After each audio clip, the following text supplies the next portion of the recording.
Magandang umaga mga kahuan, narito na ang Pag-asa Weather Update today. Sa kasalukuyan po ay wala tayong binabantayan na low pressure area o bagyo sa loob at labas ng ating Philippine Area of Responsibility. Patuloy lamang ang pag-iral ng easterlies o yung hangin na nagagaling sa silangan at nakakaapekto sa may silangang bahagi ng Luzon at Kabisayaan. Kung makikita po natin dito sa ating latest na satellite image, meron po tayong namamataan ng mga kaulapan dito sa may kanlurang bahagi ng Visayas at Mindanao. Yan po ng mga kaulapan na yan, most likely ngayong umaga ninipis po yan at unti-unti na pong huhupa yung mga pag-ulan na nararanasan since kaninang madaling araw. Meanwhile, for the rest of the country naman po, asahan po natin mataas yung posibilidad na makakaapekto itong easterlies sa may silangang bahagi ng Luzon. Mataas yung tsansa na makakaranas po ng mga pag-ulan sa ilang bahagi ng Luzon area. Meanwhile, sa nalalabing bahagi naman po ng ating bansa, patuloy pa rin po yung generally fair weather conditions, possible mula umaga hanggang tanghali. Pagdating po sa hapon, mataas yung posibilidad ng mga biglaan o mga panandaliang buhos ng ulan, dulot naman ng mga isolated thunderstorms. And over the next 2 to 3 days, mga susunod na araw, wala din po tayong namamataan na low pressure area o bagyo na posibleng makaapekto sa anumang bahagi ng ating bansa. Kaya patuloy pa rin pong mararanasan ang generally fair weather conditions sa malaking bahagi po ng ating kapuluan sa susunod na 2 hanggang 3 araw.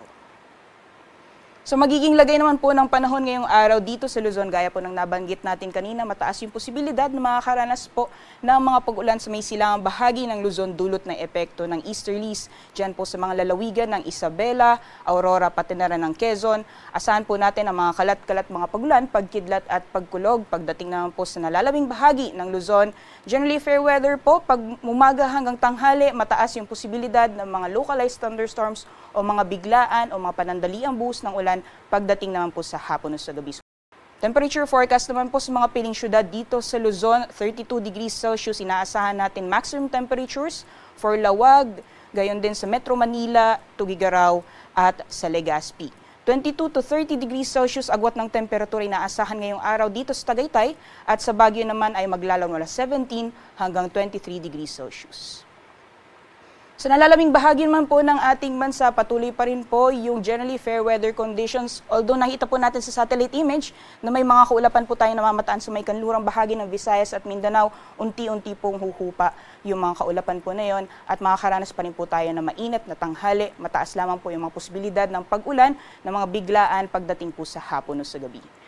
Para naman po sa agwat ng temperatura sa mga piling syudad for Palawan, Visayas at Mindanao sa Kalayaan Islands ay aabot ng 33 degrees Celsius maximum temperatures. 32 degrees Celsius naman inaasahan natin ngayong araw sa Puerto Princesa, gayon din sa mga piling syudad sa Visayas, dyan po sa Iloilo, Cebu, pati na rin sa Tacloban. 32 degrees Celsius maximum temperatures din po inaasahan ngayong araw dito sa Cagayan de Oro, 24 to 33 para sa Metro Davao at para naman sa Zamboanga ay maglalaro mula 25 hanggang 33 degrees Celsius.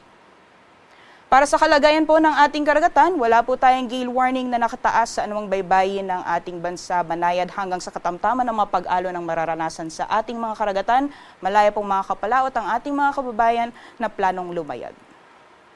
Ngayong umaga si Haring Araw ay sisikat ng 5:47 AM at lulubog mamayang 5:36 PM.